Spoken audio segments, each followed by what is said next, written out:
partir de este momento, los invitamos a compartir y conocer una perfecta combinación de música,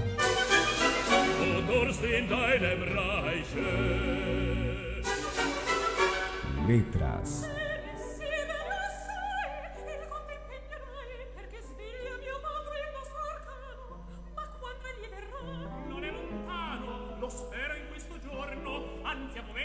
interpretaciones.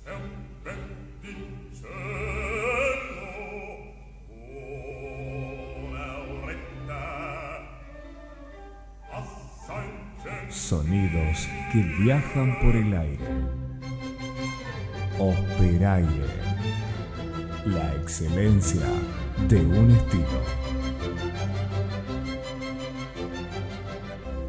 Bienvenidos, queridos amigos y amantes de la ópera y la música clásica, programa número 856. Yo les cuento, estoy a punto de irme a mi casa a buscarme una estufita para ponerme los pies.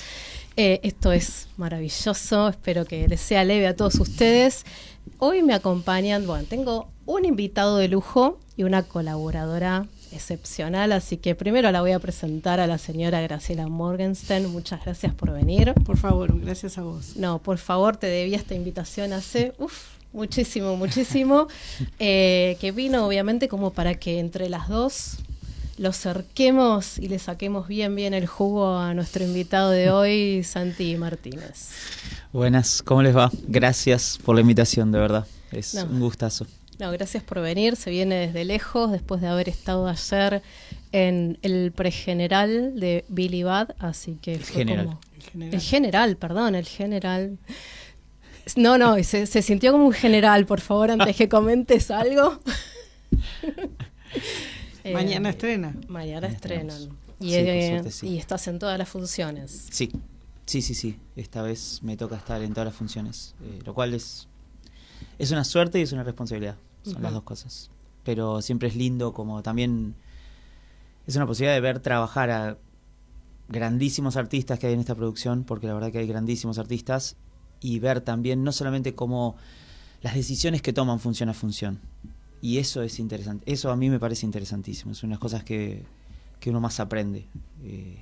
Yo la verdad que en esta producción de Billy Budd paso mucho tiempo en patas con las partituras de los maestros internos, mirando lo que mis colegas deciden hacer función a función con la partitura, ¿no? Que sobre todo, los Captain Beer, que son dos cantantes excepcionales, igual que los Billy Budd, los Claggart, todos, pero digo ellos porque son como el centro motor de Billy Budd, de la ópera, y es de un aprendizaje enorme. Ayer, escucharlo, ya lo venía escuchando, pero ayer escuchar cantar el rol entero a Toby Spence, que es un referente no solamente del rol en sí, sino del repertorio, ¿no? De Britten, del repertorio de cámara, y escucharlo, cómo él, lo que hace con la escritura de la partitura, eso solo ya es un proceso enorme, digamos, porque es entender cómo él lee la partitura, ¿no? Ajá. Qué decisiones toma a partir de lo que lee, que son obviamente decisiones extraordinariamente más ricas de las que yo tomaría al leer la partitura, pero eso es una parte no menor de estar en una producción como Billy Budd en el Teatro Colón, con esta clase de solistas, ¿no? Que uno está todo el tiempo aprendiendo otros modos de trabajar, aprendiendo otros modos de leer el material, de hacer, de otra escucha incluso, porque incluso eso me parece que se percibe claramente en el canto, por ejemplo, de una persona que, no quiero decir un especialista, pero es alguien que sí tiene muchísima especificidad en su trabajo.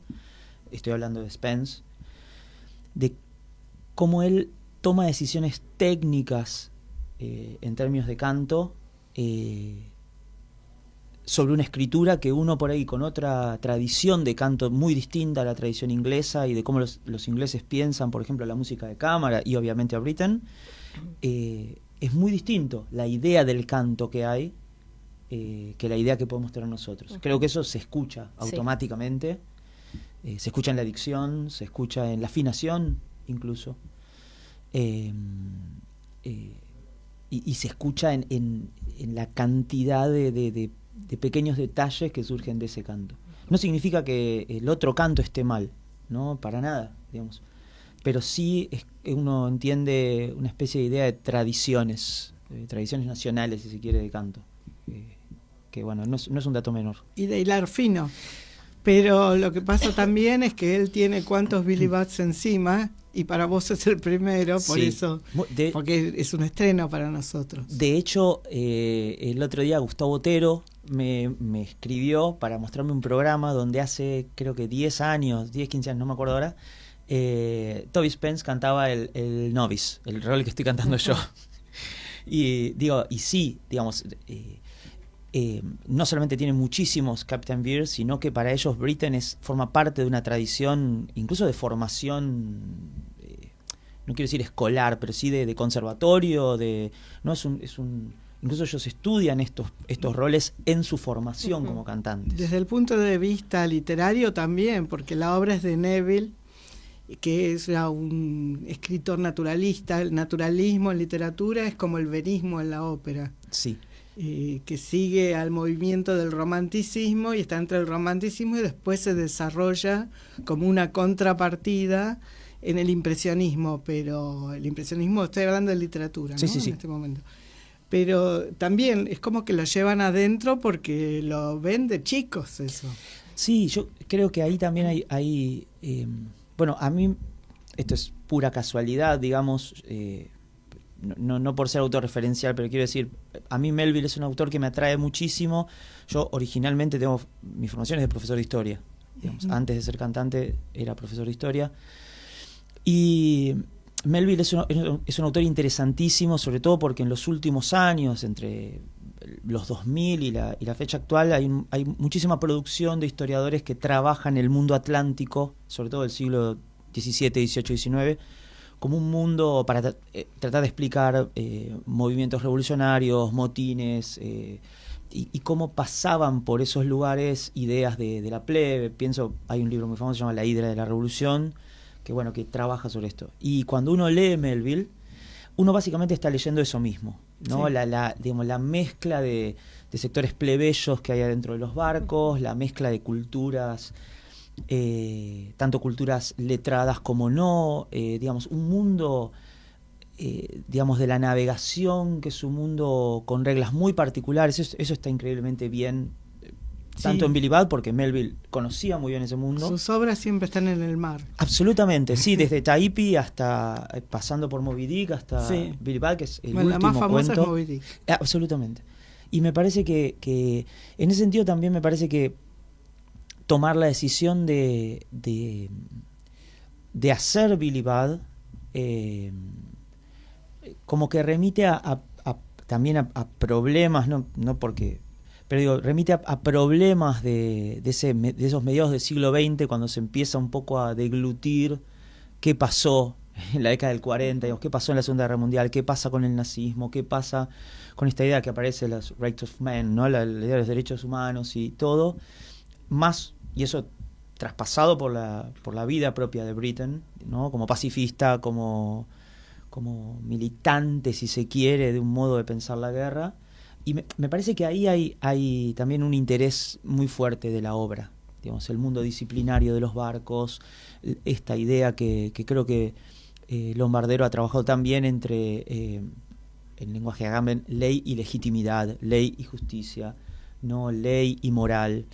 Eso te iba a preguntar, si todo eso está contemplado en la apuesta. Hay muchísimo que está contemplado en la apuesta, sí. Creo que esa diferencia, él lo dijo de hecho, entre ley y justicia, lo que Melville llama en el libro el misterio de la inequidad, ¿no? Es decir, básicamente es una cosa que está en las cartas de San Pablo y que es un problema, esto lo digo yo, digamos, es un problema, por decirlo así, teológico-político, de la teoría política occidental que recorre toda la cultura occidental. George Agamben trabaja muy bien esto en sus libros. Y ¿qué es el problema? Uno podría decir, bueno, ¿por qué alguien hace el mal? ¿Cuál es la razón por la cual alguien decide ejecutar el mal? ¿No? Cuando uno podría decir, bueno, no hay razones para ejecutar el mal, por lo menos a priori. ¿Por qué alguien quiere hacer el mal? Es el mal volitivo. Pero en Billy Budd se respira, creo yo, ya en el texto de Melville y en la ópera, porque Britten de algún modo es un testigo de eso como contemporáneo de los hechos, de lo que se destapa con el final de la Segunda Guerra Mundial. ¿Qué es este segundo problema? Es esto lo que aparece, el dilema moral del Captain Beer, que es un dilema de lo que Arendt posteriormente va a llamar la banalidad del mal, ¿no? Si se puede hacer el mal respetando la ley. Y me parece que de esos dos problemas, tanto Claggart, que es el malo, digamos, que representa el mal volitivo, ¿por qué odia? El Iago. Exacto, sí. ¿Cuál es la razón? El mal por el mal mismo. Exacto, por hacer el mal. ¿Cuál es el placer del mal, uno podría decir? Aunque eso es medio freudiano, no es de Melville. Y por otro lado está esta idea de, bueno, si se puede hacer el mal aún queriendo ser justo, ¿no? Y estos dos problemas surjan toda la obra.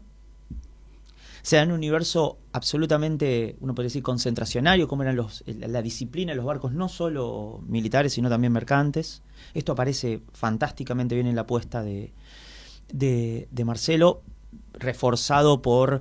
y esto lo digo sinceramente, reforzado por la escenografía de Diego Siliano, por las proyecciones, digamos, que crean como un universo cerrado sobre sí mismo, donde toda la visión del espectador se concentra en pequeños lugares, y a la par, creo yo, y está muy sustentado también por el trabajo que hizo Luciana de vestuario, porque es un trabajo muy detallista en términos de jerarquías, categorías internas, órdenes internos, y eso es, por otro lado, refuerza esa estructura enorme que tiene la obra, ¿no? Que ya eso está presente desde el primer compás. Y eso me parece que es fuertísimo y es una buena ópera para interpelarnos a nosotros como contemporáneos de los tiempos en general que vivimos hace rato, ¿no? Es decir, me parece que en ese sentido es una obra que habla de muchas capas. ¿Sigo yo? Sí, por yo supuesto. No, pero te estoy acaparando el programa, por eso. Estoy disfrutando cada palabra.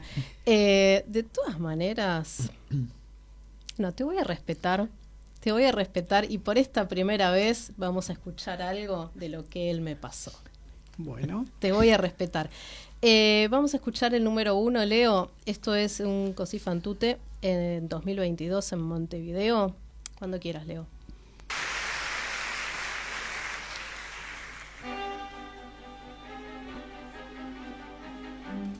In quel fiero contrasto, in qual disordine di pensieri e di affetti, io mi ritrovo. Tanto insolito e nuovo è il caso mio, che non altri, non io, basto per consigliarmi.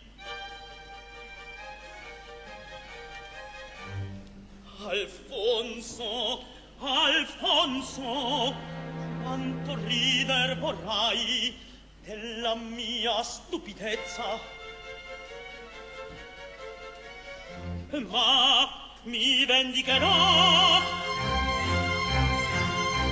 saprò dal seno cancellare quell'iniqua, saprò cancellarla. Cancellarla. Troppo Dio questo col per lei mi parla. Tradito, schernito dal perfido col, dal perfido cor.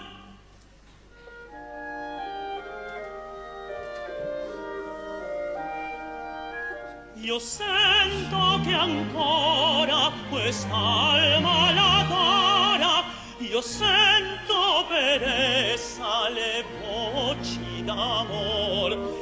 Io sento per essa le voci d'amor, le voci d'amor, le voci d'amor. Tradito, schernito dal perfido cor, dal perfido cor.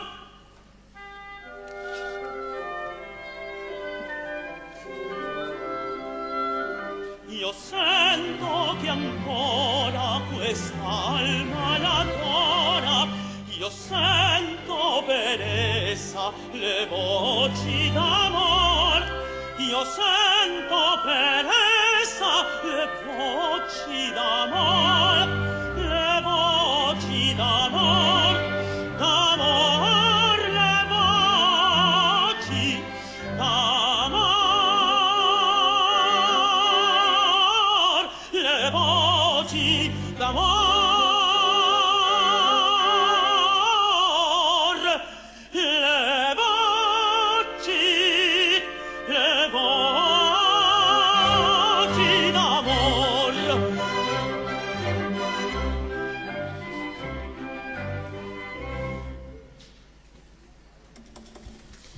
Bueno, contanos un poquito de lo que acabamos de escuchar, que estuviste charlando, así que no sé si prestaste atención. No quería prestar atención porque no me gusta escucharme, pero... Y te estuve obligando a escucharte eso, todos estos días. Sí, pero bueno, trato de escucharme lo menos posible. Bueno, eso que estuvimos escuchando es de una producción también de Marcelo Lombardero, Uh-huh. en el Sodre, en Uruguay, que hizo Così fan tutte, hace 2022. 2022. Decía, Sí, no 3 sé, años. pero bueno. 3 años, y la verdad que fue una experiencia bellísima, digamos, tanto por los colegas, porque el Sodre, las 2 veces que yo tuve la suerte de ir, es un lugar muy amable para trabajar, y también, bueno, también poder hacer Così fan tutte yo tuve la suerte de hacer Così fan tutte con 3 grandes regisseurs, digamos, es decir, y eso es una gran suerte, de verdad. La primera vez la hice con Julián Garcés, una producción para mí hermosísima y que yo recuerdo con muchísimo cariño, de Sol Lírica, que lo dirigió Ulises Maino. Éramos mucho más jóvenes todos, y todos estábamos empezando a ver qué pasaba con el canto, por lo menos yo. Y la verdad que fue bellísimo hacer esa obra con ellos. Fue bellísimo, fue una experiencia que yo no me voy a olvidar nunca, digamos. Y por el trabajo, fue un trabajo densísimo, bueno, como suele hacer Julián Garcés, al cual yo quiero mucho, pero es una persona sumamente exigente. La segunda vez fue para el Teatro Argentino, en la puesta de Rubén Schumacher, que es una persona que yo quiero muchísimo, que es mi amigo, y que también trabajar esa obra con la perspectiva de Rubén, con la, voy a decir así, con la delicadeza y puntillosidad que Rubén tiene a la hora de pensar el texto, de trabajar el detalle, de ser fiel al material, sobre todo eso, de ser fiel al material, más allá después de las decisiones que él toma de puesta, pero fue maravilloso. Y por último fue esta versión con Marcelo, que también, ¿no? Es como la suerte de hacer la obra con 3 personas sumamente importantes, diferentes edades, diferentes trayectorias, pero sumamente importantes del mundo de las puestas en escena de ópera, y fue una experiencia maravillosa. Es decir, y además porque es probablemente mi ópera preferida. Es una Così ópera, fan tutte. sí, es probablemente la ópera que yo más disfruto cantar, es el rol con el cual yo más me identifico, es la ópera que creo que desde el inicio siempre siento que realmente yo puedo cantar con alguna dignidad, y porque además allá lejos de ese tiempo yo la preparé con el que era, y yo sigo pensando, mi gran maestro, que es Enrique Ricci, y para mí es ese mismo recuerdo. Yo tengo la partitura autografiada por él, y para mí ese recuerdo es un recuerdo, ya eso solo justifica que yo quiera cantar Così fan tutte en cualquier momento. Gran ¿no? acompañante de cantantes. Gran Enrique Ricci. Sí, gran acompañante de cantantes. Esto lo voy a decir yo, pero tengo razones para decirlo. Lejos el mayor y el mejor preparador de repertorio que yo me he cruzado en toda mi vida. Gran pianista, no solamente acompañante de cantantes, sino gran pianista. Él ha hecho gira con la obra de Ginastera por Estados Unidos, elegido por el propio Ginastera. Gran director, un músico excepcional, y sobre todo un maestro absolutamente generoso, de un trato, por lo menos conmigo, siempre maravilloso, siempre, pero de una generosidad a prueba de todo. Tanto él como Ana María, mi maestra, la que yo considero mi maestra en términos generales, y que la sigo considerando así. Es decir, dos personas a las cuales yo les debo, voy a decirlo así, les debo todo. Porque Vos fueron antes y dijiste que después. te identificabas con tu rol de José fan tutte. Sí. ¿Qué rol tuviste que cantar que no te identificabas y que decís, bueno, si lo tengo que cantar, lo canto, pero no es lo que elegiría?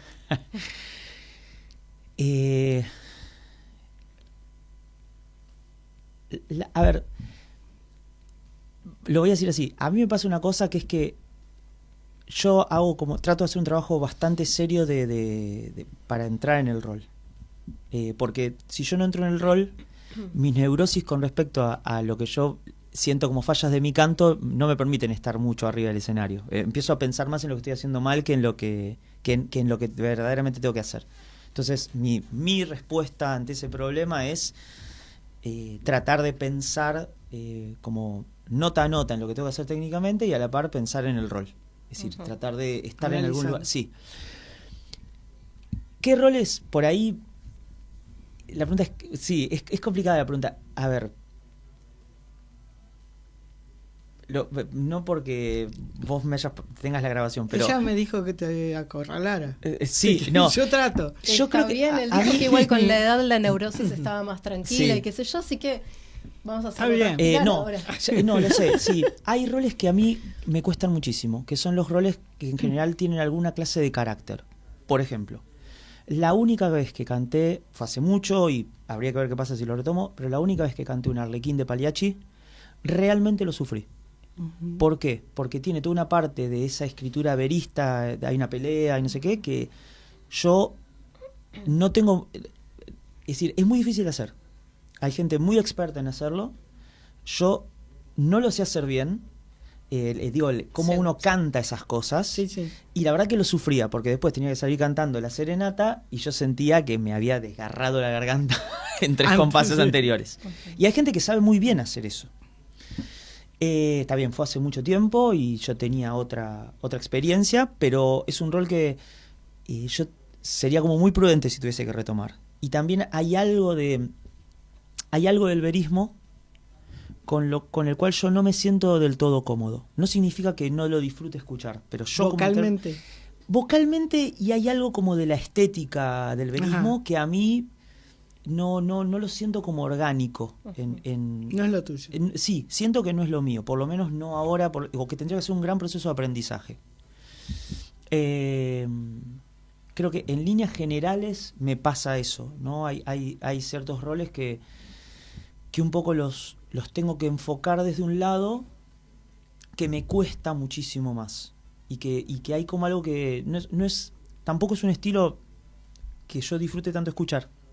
No soy un gran... a mí me divierte más escuchar Rossini o un Donizetti, Más bel canto. claro, que escuchar, o bueno, Verdi si se quiere, pero tampoco soy, lo voy a decir así, me parece maravillosa la música de Verdi, pero no soy un fanático verdiano, como puedo ser un fanático rossiniano. O un fanático de, por ejemplo, las óperas dramáticas de Donizetti. Digo, si yo digo dónde está un poco mi corazón, está ahí.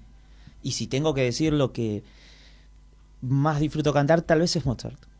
Aunque no he cantado tanto, pero tal vez es Mozart, digamos. Porque creo que ahí hay como algo que circula, digamos, una forma de las pasiones, una forma de la escritura, que bueno, que siento más afín. No significa que lo haga bien, significa que lo siento más afín. Son dos cosas distintas. La pregunta de rigor, de roles que aún no hayas hecho y que decís, este rol me encantaría hacerlo. Todo complicado hoy. Sí. No, lo que pasa es que a mí me pasa que, a ver, me encantaría cantar más Donizettis dramáticos. Creo que Las sí, reinas, por ejemplo. claro, me encantaría. Creo que, a ver, en este sentido me A mí me encantaría. gustaría escuchar, verlas en el Colón. Sí, eso sería maravilloso. Yo creo que hay ciertas cualidades de mi voz, por decirlo así, que podrían funcionar en ese repertorio. Quiero decir, como una cuestión tímbrica, una cuestión de cómo funciona mi voz en una sala como la del Colón, digamos, cierta energía, si se quiere. Requerirían un trabajo enorme, obviamente. Sí, no son fáciles. No son para nada fáciles, son roles de una exigencia enorme. Pero en realidad creo que a mí me gustaría volver a cantar más algunos roles que yo he hecho. Que es una pregunta, es decir, a veces uno piensa en lo que, ¿no? Uno dice, bueno, ¿qué te gustaría cantar que no cantaste? Y a mí a veces me pasa que a mí me encantaría volver a cantar cosas que he cantado. Por ejemplo. ¿No? A mí Barbero me encantaría volver a cantarlo. Yo Barbero, digamos, lo canté en una versión entera en Clásica del Sur, con Omar Carrión, digamos, haciendo de Fígaro. Pero a mí es un rol que me encantaría cantar muchísimo más. Es un rol que se hace poco. Poco se hace, no solamente en compañías independientes, sino que se hace poco en los teatros oficiales, se lo hace poco en la región incluso, no solamente no solamente el Teatro Colón o los teatros argentinos, sino en la región se lo hace bastante poco. Me encantaría volver a cantar Elísir, porque me encantaría volver a juzgarla con el paso del tiempo. Ver cómo evolucionó. Sí, exactamente. Lo mismo me pasa con Così fan tutte, que es una ópera que a mí me parece maravillosa y poco se hace. Entonces, no porque ya la sepa, sino porque me gustaría explorar lo que yo no sé de mi propio cambio en esas obras. Lo que pasa es que cuando pasan los años, vos crees que la sabés. La sabés leer. Sí. Pero otra cosa es interpretar. Y eso se aprende. Cada vez que la cantás, la tenés que aprender de nuevo, porque va cambiando. Cuando uno va evolucionando, todo va cambiando, la voz misma va cambiando. Sí, es que, bueno, eso yo creo que, digamos, no solamente las 3 veces que dice Così, digamos, eso está claramente marcado, ¿no? Porque además me agarró una transición de mis 30s, que es un momento muy particular para la voz, un momento muy, muy difícil, digamos. Como que uno a partir de los 35 hay algo que tiene que empezar a hacer. Ya no hay la naturalidad, por lo menos que yo sentía. Yo empecé a cantar muy de grande como profesional. E incluso a decir, bueno, sí, voy a cantar. me dedico a esto. No soy un impostor, voy a cantar. Y me parece que hay esa evolución física es notoria. Es notoria. Bueno, lo mismo pasó con Schicchi, que es una obra que a mí me parece fascinante, que a mí me encanta, pero que si yo la comparo con las 3 veces también que la canté, la primera en Juventus Lírica, la segunda en Ópera de Cámara del Colón. Con Gaeta, ¿no? Gaeta no era el Schicchi. Gaeta estaba en Juventus, sí, que fue maravilloso. Sí. Fue maravilloso y que le dirigía el maestro... ¿Russo? Maestro Russo. No sé si no fue una de las últimas óperas que dirigió el maestro. Tanto no me acuerdo. Me acuerdo que estaba Gaeta y Russo. Sí, y fue espectacular, pero en ese momento fue un compromiso muy fuerte. Porque bueno, es una obra... Es muy difícil cantar Rinuccio. Es muy difícil cantar Puccini porque tiene un alto riesgo. No, y tiene una tesitura por momentos incómoda. Sí, y es muy incómodo. Realmente requiere... La segunda vez con ópera de cámara... También, bueno, era otro contexto, o un teatro más pequeño, pero la obra hay que cantarla igual. Y bueno, y esta tercera vez, haberla cantado en el Teatro Colón, también implica que uno cante de un modo que por ahí no es el mismo canto que estoy usando en Britten. Y con todas las adversidades que tuvo esa apuesta. Un escenario abierto, había que subir y saltar de una cama, la directora cambiaba los tiempos, fue el peor Schicchi que vi en mi vida, para ser honesta. Y sí, yo voy a ser muy sincero con eso, digamos. Disculpame. No. Solo rescato el trabajo de los cantantes. Porque de una cosa que era horrible hicieron algo. Si no hubieran estado los cantantes que estaban, hubiera sido para levantarse e irse. Yo, esto lo digo con sinceridad. Yo creo que a mí lo que me pasa es que cuando uno trabaja mucho una apuesta y una versión incluso, hay como una parte de uno que uno naturaliza eso. Quiero decir, no lo digo para no hacerme cargo de, yo podría decir, bueno, esto no me gusta.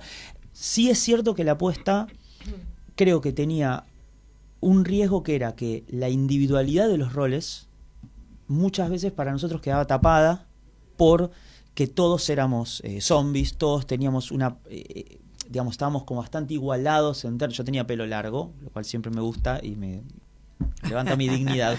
Pero esa especie de igualdad, el límite que nos da ser todos zombies al movimiento, a los chistes, incluso a los chistes internos de la obra, eso ponía cierto límite en términos de la actuación, digamos, de qué podemos hacer con el rol. Sí. Incluso era muy difícil de manejar, porque en momentos la escritura del rol es más fuerte que lo que uno quiere hacer, y te hace hacer cosas que decís, esto no lo haría un zombie, pero... Es una obra genial. La obra es increíble, es decir, la obra es Pero maravillosa. además de eso, el problema mayor es que transformó una obra cómica en una obra dramática. Claro. Y a veces hasta de mal gusto.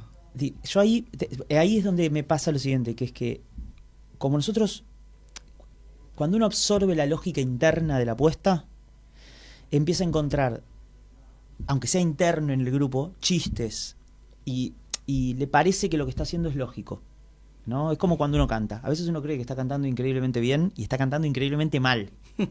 Y uno no lo sabe. Uno dice, no, yo estoy súper bien, estoy afinado, mi legato es hermoso, qué bien que estoy cantando hoy. Y uno se baja del escenario y le dicen, no, hoy fuiste un asco. A mí una maestra que yo quiero mucho, no voy a decir el nombre, pero una maestra que quiero mucho, una vez me dijo, me agarró, yo estaba enfermo y me sentía muy mal y estaba cantando un barbero hace años en Conex, muchos años. Fue lo primero que yo hice en Capital Federal como cantante y profesional, digamos, me pagaron por eso, era una cosa rarísima para mí. Y un día estaba muy enfermo y canté toda la función, me bajo del escenario y la maestra, que es una gran maestra, me agarra y me dice, hoy cantaste muy bien. Yo le digo, pero estoy enfermo, maestra. Bueno, se ve que cuando estás mal cantás mejor. Okay. ¿No? Y hay algo de eso. Digo, con las puestas pasa lo mismo. A veces uno toma esa lógica, la trabaja durante un mes y medio, y llega un momento donde se apropia de eso. Porque si no, no te puedes poner, es decir, uno no puede ponerse en el escenario dudando de lo que está haciendo. Es muy difícil esa situación. Después uno lo ve de afuera y puede encontrar esas cosas. Y dice, esto no funciona, estos chistes no se ven, esto que yo pensaba... El problema es ese, que uno, el espectador, lo ve de afuera. Absolutamente. Y trata a veces de encontrarle una lógica, pero hay cosas que no la tienen. No. Y lo que te pasa a vos es lo normal, es como cuando vos dijiste no me gusta escucharme, porque el cantante tiene el instrumento adentro, y vos te escuchás de una manera cuando vos cantás, tu voz es una, y cuando la escuchás tu voz es otra. Sí. Y eso hace que muchas veces, bueno, eso no quita que algo esté muy bien cantado, cada uno tiene la voz que tiene. Sí, sí. Pero eso hace que muchas veces uno crea que es de una manera, pero al escucharse como oyente, por ahí dice, uy, no, pero yo pensé que era distinto. Sí, sí, absolutamente. Ese es un... No sé si decir un gran problema para el cantante. Por eso siempre necesitamos maestros cerca. Y es muy difícil ser cantante. Siempre necesitamos... El canto es una actividad muy solitaria, que parece de una gran soledad, que es de una gran soledad. Yo creo que por eso en parte me gusta. Pero por otro lado, siempre necesitamos tener una escucha de confianza cerca. Claro. Y una buena escucha. Y hay pocas buenas escuchas. No hay, una cosa es buenas Tiene escuchas, hay muy pocas. Yo tengo la suerte de tener una, pero es que le confío absolutamente todo. El tema es que tu cuerpo es tu voz. Sí. O sea, no tenés clavijas, la afinación es la que vos pones en tu cabeza. Sí. No tenés micrófono, ni ninguna ayuda tecnológica. Tenés que saber proyectar la voz. Y también esto, que vos creés que cantaste bien y cantaste mal, o creés que cantaste mal y cantaste bien, porque uno se escucha distinto. Sí. Es muy difícil. Sí. Y además tenés que estar atento al director de orquesta, al director de escena, a tus compañeros, a no caerte en el escalón que te puso el director de escena, pero que no se ve. Sí. Vos no escuchas. No escucho nada, igual sigo pensando en lo que lo vamos a hacer escuchar acá, y todo se compagina exactamente en lo que lo voy a hacer escuchar ahora, que lo voy a sacudir un poco, porque ¿sí? no se la espera esta, seguramente. ¿No es lo que te mando? No. Así que después dirán ustedes, pero es cierto, hay un montón de cosas a tener en cuenta. No solamente me paro y canto. No, para nada. Si quieres escuchamos algo, el número 5, Leo, cuando vos quieras. Me da mucho miedo. Ay. Soy Plutón y lo saludo.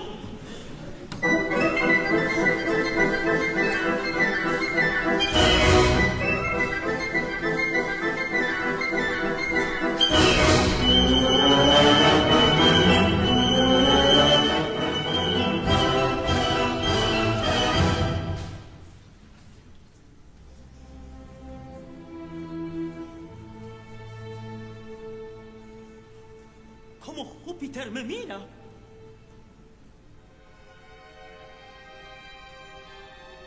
¿Sospechará mi traición?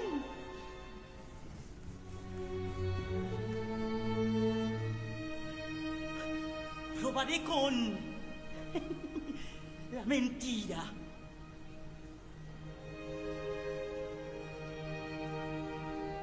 Y si no, la adulación.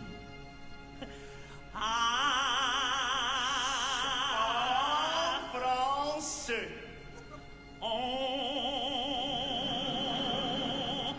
Avec quelle volupté je manivre dessus mes émanations de cette atmosphère douce et vivifiante de l'Olympe.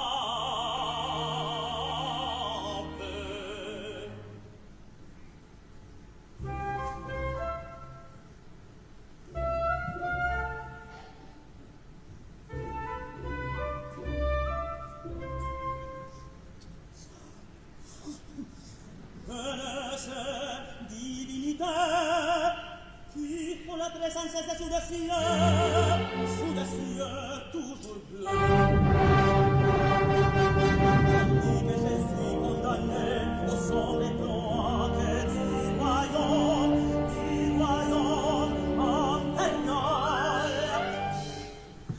Ici l'on respire une odeur de déesse éternelle, une si amoureuse de vie et de verveine, que le paradis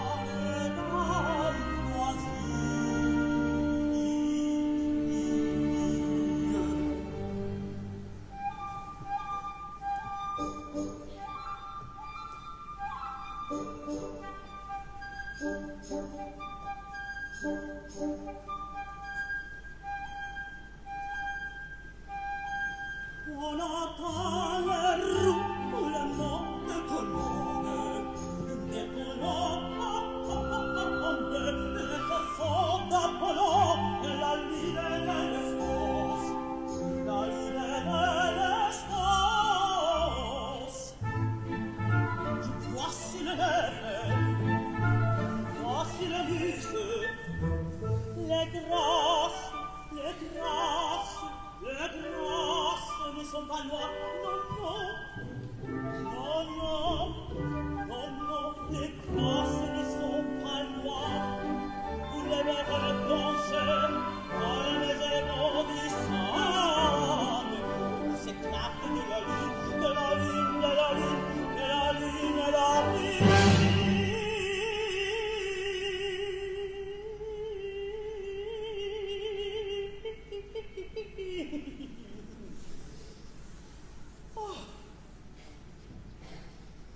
On entend le roulement de colonnes, les colonnes, les chansons d'Apollon, et la lyre de l'espace, la lyre de l'espace. Tu n'es pas contre de Genève, tu n'es pas contre de Genève, tu n'es pas contre de la lune, tu n'es pas contre de tout, tu n'es pas contre de matin, tu n'es pas contre de tu n'es pas contre de ciel, tu n'es pas contre de la tête, tu n'es pas contre de lui, tu n'es pas contre de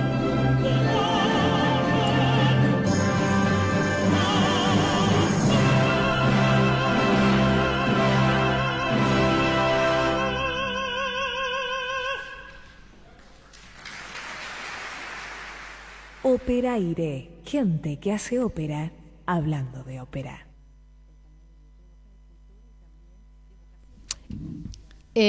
Bueno, ya sabemos que Santi igual me lo acaba de confesar como si no lo supiéramos, que se la pasó hablando para no escucharse. Igualmente yo te lo voy a mandar y te vas a escuchar. No, pero eso lo escuché. ¿Viste? ¿Viste? Para que después no te quejes que yo admiraba su época vintage. Esto es del año pasado. Es del año pasado, Es sí. del año pasado. Contanos un poquito. Bueno, para mí Orfeo es A ver, Orfeo es de las cosas que yo más orgulloso estoy de haber hecho. Porque... Primero porque fue muchísimo trabajo. Fue una producción... Uy, sí. Fue muchísimo trabajo. Después porque en esa producción había muchísima gente que yo quiero. Es decir, fue una producción con compañeros que yo quiero muchísimo. En los 2 elencos que éramos. Con un cuerpo de directores, tanto Pablo Maritano en la puesta, como Carlos Trunsky, como todo el equipo de producción, que es toda gente que yo realmente quiero mucho y que además conozco casi desde que inicié el canto, digamos, que inicié el canto que sí como profesional. Sí, sí. Y es una obra de la cual yo estoy muy orgulloso porque no solamente era un estreno, sino nunca se había hecho en el Teatro Colón, y ser digamos, es una pavada, pero ser el primero que uno hace eso en un teatro con la tradición de Colón no es poco. Te va a pasar ahora de nuevo. Sí. Y no, pero además porque es una obra maravillosa que creo que a todos nos permitió, lo voy a decir así, escapar a tener que estar pensando solo en la pulcritud del canto.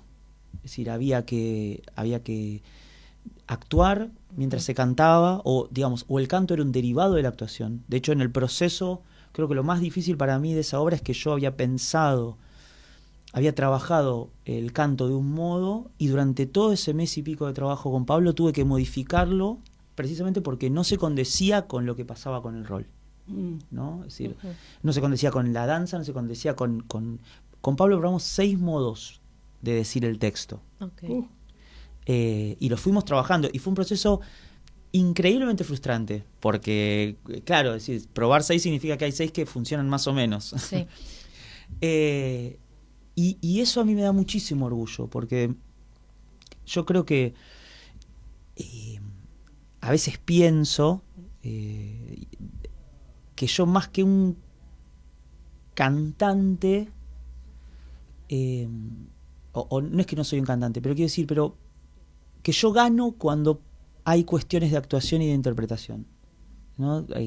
Si yo me paro solamente y canto, lo que hago es creo, juzgándome a mí mismo, es muchísimo menos interesante, o tengo mucho menos para decir, que si hay algo de mi cuerpo que empieza a funcionar con esas obras. Hay gente que son increíbles cantantes de concierto, hay gente que son actores maravillosos, hay gente que tiene todo, y los envidio profundamente, pero me parece que Orfeo en ese sentido nos daba la posibilidad de hacer muchísimas cosas. Sí. Y el hecho de que incluso hubiese coreografía en el medio, yo no bailo nunca, pero en el escenario a veces bailo, y eso también, porque nos permitía como ablandar lo que en general uno toma con dureza del mundo de la ópera, ¿no? Porque tiene referencias auditivas, porque hay versiones canónicas que todos hemos escuchado, entonces uno empieza a cantar y tiene eso en la cabeza, ¿no? Que estarán pensando cuando canto Una furtiva lágrima.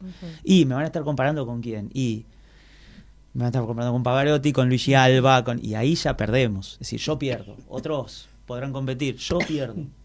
Entonces, me acuerdo que la primera vez que canté Elísir fue en Brasil, y en una entrevista en la radio yo digo, bueno, me preguntan, bueno, qué pensaba yo que podía darle a Nemorino. Entonces yo dije una cosa con mucha sinceridad, yo no creo que sea el mejor Nemorino en términos de cómo lo canto, sino que yo puedo ofrecer una gran entrega. Es decir, yo me entrego con Nemorino.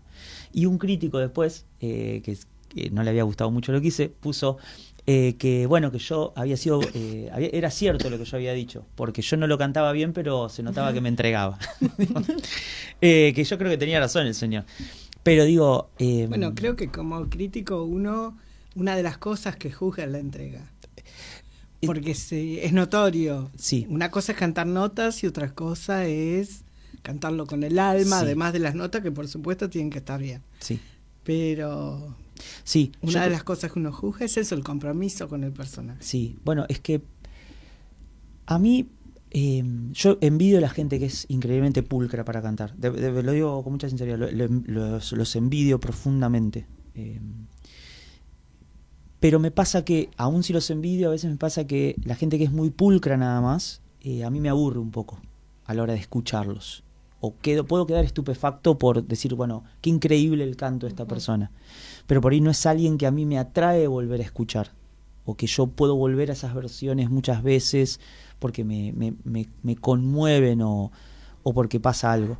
A mí, en ese sentido, lo pongo como ejemplo solamente porque creo que los dos momentos más, que bueno, también son cantantes extraordinarios, pero los dos momentos más conmovedores que yo viví en ese sentido en el Colón como espectador fueron, por un lado, en este sentido, ¿no? El recital que hizo Alanya la última vez y el recital de Bryn Terfel, no el último que hizo con la orquesta, sino al piano, que fueron dos momentos para mí conmocionantes, súper conmovedores, pero no porque yo estuviese pensando en si estaban cantando bien o mal, sino porque la calidad, la entrega como intérpretes y el decir de ellos como artistas. Eso te iba a decir, que el increíble. cantante, además de cantar bien, porque tiene que cantar bien, tiene que decir, porque vos escuchás, sobre todo en estos últimos tiempos, escuchás muchos cantantes que técnicamente están bien, pero como te dije antes, cantan notas. Sí. Una cosa es cantar notas y otra cosa es cantar un personaje. Es que yo creo, esto es una idea mía, no sé si es mía, pero quiero decir, yo creo que lo voy a decir así, hay un gran mal en la grabación. Si la grabación nos pone en un problema, Sí. porque cuando uno se escucha grabado, hay una emoción del vivo que es de la experiencia incluso corporal de escuchar una orquesta en vivo, una voz en vivo, que se pierde. Y hay, por un lado, una homogeneización de lo que es, por ejemplo, qué es la voz de un tenor. Que es que uno no lo escucha en los cantantes de la década del 50 o 60, que ya tienen grabaciones, pero que la grabación no circula con la asiduidad que circula hoy. Entonces los tipos tienen muchísima identidad vocal, ¿no? Las grandes sopranos de la década del 40, del 50, los grandes tenores de principio del siglo XX cantan todos distintos. Podrán tener la misma técnica, entre comillas, pero cantan muy distinto. Hay una cuestión de identificación tímbrica que es enseguida. En cambio, hoy uno puede pensar en homogeneizaciones tímbricas, ¿no? Todos los tenores que cantan Puccini cantan así, todos los tenores que cantan Rossini cantan así. Y eso es una pérdida. Para mí eso es una pérdida. Y por otro lado, está la cuestión de que cuando uno se escucha en una grabación, es horrible escuchar el exabrupto. Pero cuando uno escucha en vivo a alguien, es muy atractivo a veces. Eso que por ahí, no sé si decir la falla, pero es esa pequeña característica que hace que uno diga, esto fue hermoso. Un cambio en la respiración, un Exacto. comportamiento hecho especialmente. Exacto. Pero cuando uno se escucha a veces, y que es un sonido a veces que ese cambio está dado por la emoción. No hay grabación, por perfecta que sea, que supere ni siquiera una función mediocre. No, yo creo que no, pero es cierto que, a ver, por el mundo en que vivimos, hay algo de la reproducción de eso que se vuelve no solamente necesaria a veces, no sé, para una audición, Sí, porque lógico. quieren saber cómo uno canta, pero también que se vuelve una especie de yugo sobre uno, ¿no? Uno dice, bueno, qué desprolijo que soy, ¿no? Después uno se escucha y dice, ¡ay, esta nota! Y por ahí el espectador no lo notó. No, yo mismo como espectador no estoy pensando, hay una nota que estuvo mal. No. Hay que tener hay que tener una escucha muy problemática para escuchar así. Hay que estar queriendo escuchar un error, ¿no? Hay que no estar, uno diría, abierto a lo que está pasando arriba del escenario para escuchar así. Pero lo que pasa es que es una cosa que uno tiene en la cabeza, como cantante, ¿no? Entonces, ahí creo que se genera una situación compleja para uno como intérprete. Porque a veces, por ser prolijo, a mí me ha pasado mucho, por lo menos, que por intentar ser prolijo y despertar mis neurosis de, bueno, que todo esté, tratar de que todo esté en el mismo lugar, pierdo la conexión con lo que estoy haciendo. En ese sentido, para mí Orfeo fue, uno nunca olvida que está cantando y que más o menos tiene que cantar bien, pero sí fue una ópera donde yo realmente sentí que trabajé desde otro lugar, ¿no? Y que eso se ordenó desde otro lugar. Que de hecho lo trabajé tanto que ahora me pasa que a veces cuando quiero actuar otros roles me aparecen gestos de Orfeo, de ese Plutón, sí, así. sí. Y me doy cuenta que lo estoy haciendo y de repente guardo la mano porque me doy cuenta que estoy trayendo cosas de otro lugar. Incluso cosas que ni yo mismo sabía que podía hacer, digamos. Y cosas que, si me preguntan qué hice, tampoco lo sé. Es decir, y eso, hay una parte de eso que es maravillosa, Sí. digamos. Termina Billy Budd. ¿Con qué seguimos? Seguimos con Falstaff en Brasil. En el Teatro San Pedro de Brasil tengo la suerte de irme a cantar Fenton, que es un rol que me encanta. También, no el rol, pero el área fue como una de las áreas que trabajé con Ricci mucho tiempo. Una ópera que me parece increíble directamente. Y la verdad que tener la suerte de volver a cantarla me parece, para lo que es un cantante argentino o de la región sudamericana, me parece una suerte increíble volver a cantar Falstaff. Así que eso, termino Billy Budd, tengo una semana donde no voy a descansar, voy a estar repasando, ya desde mañana creo que voy a estar repasando, y me voy a cantar Falstaff, Fenton, en el Teatro San Pedro de Brasil, en Sao Paulo. ¿Cuántas funciones? No me acuerdo. No sé ¿Cuántos si son, días te vas, por lo menos? Me voy como un mes y medio, pero creo que son 5 funciones, creo, no estoy seguro, creo que son 5 funciones, único elenco, además conozco a algunas de las personas nada más, a otras las he escuchado, y la verdad que un elenco divino, por lo menos los que conozco, colegas súper ¿Son amables. todos sudamericanos? Son todos sudamericanos, si yo no estoy equivocado son todos de Brasil, exceptuándome a mí. Así que, pero estoy muy contento, es una ópera que a mí de verdad que me encanta, yo disfruto muchísimo. La canté una sola vez, pero es una ópera que me parece genial. Una genialidad de Verdi a los 80 años. Sí, es una genialidad. Y además, esta cuestión de... Sí, me fascina que... como la relectura de Falstaff que hace Verdi ahí, ¿no? Me parece como genial. Es decir, como la pérdida del encanto, por decirlo de algún modo, eso me parece hermosísimo. Sí. Bueno, Verdi en las obras que compuso a partir de las obras de teatro de Shakespeare es bastante fiel a los libretos originales, a la obra original de Shakespeare. Sí. Por ejemplo, Macbeth es casi una traducción literal del inglés al italiano. Sí, y a mí me parece además que es una traducción, a mí por lo menos de Falstaff me parece fascinante cómo él lee la situación. Quiero decir, como esto no que pasa en Alegres Comadres, ¿no? Si uno piensa en el Falstaff, digamos, primero, ¿no? Digamos, hay un libro de Bloom que se llama Falstaff, está traducido como Lo mío es la vida, pero dice yo quiero la vida, I want life, una cosa así, ¿no? Como quiero la vida. Y esa traducción de qué pasa con este personaje entre Enrique V y Alegres Comadres de Windsor, yo creo que hasta está, es un bobo decirlo así, pero está mejor desarrollada en Verdi que en el propio Shakespeare, ¿no? Hay como una... Y a mí eso me parece increíble de la obra. Recuerdo haber hablado mucho de esto con Rubén Schumacher, y que creo que eso es lo difícil, no de mi rol, que...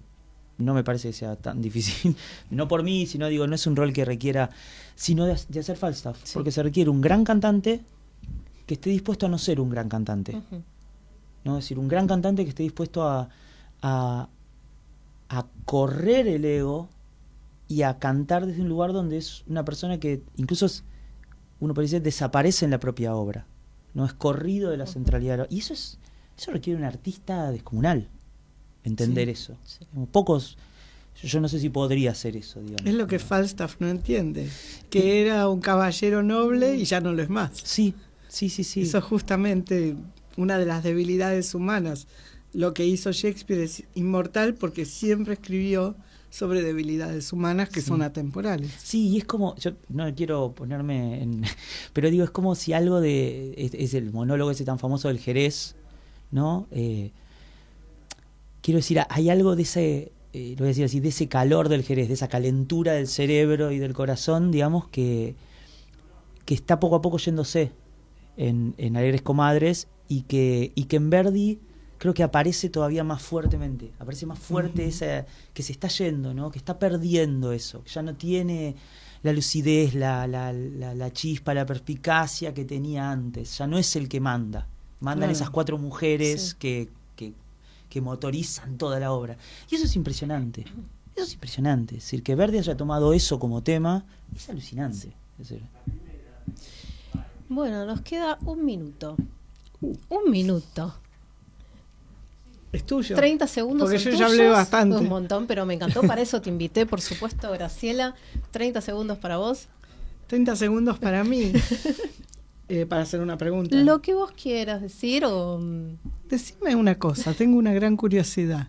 Dijiste que eras profesor de historia. ¿Cómo te hiciste cantante? ¿Cómo llegaste a eso? lo voy a En decir, 30 segundos. Sí, muy rápido. Empecé a cantar en coros porque estaba atrás de una chica Mira. que cantaba en coros. Fue de pura casualidad, me encantó cantar en coros y en un momento me di cuenta que, después de dar casi 10 años de clases, me di cuenta que no quería dar más clases, que no me imaginaba viviendo de eso. Yo estudié historia, pero nunca me pregunté de qué iba a vivir. Me gustaba leer historia. Y en un momento yo estudiaba canto y hubo concurso en el Teatro Argentino y me presenté. Pero me presenté para ver cómo era un concurso. Nunca pensé que iba a ganar el concurso. Y lo gané. Y a partir de ahí tuve que empezar a mentalizarme de que me había transformado en un cantante. Y a partir de ahí empezaron a pasar muchas cosas. Eso fue hace unos 11 años. Pero hasta ese momento nunca había pensado de ningún modo en cantar. Ok, te veo el jueves. Gracias. Ay, listo. Bueno, muchísimas gracias por haber venido, Santi, Graciela. Cuando favor, quieras, por gracias a favor, vos. el espacio está abierto para ustedes. Gracias a Leo, nuestro operador, y por supuesto a nuestro gran creador del espacio, el maestro Eduardo Casullo.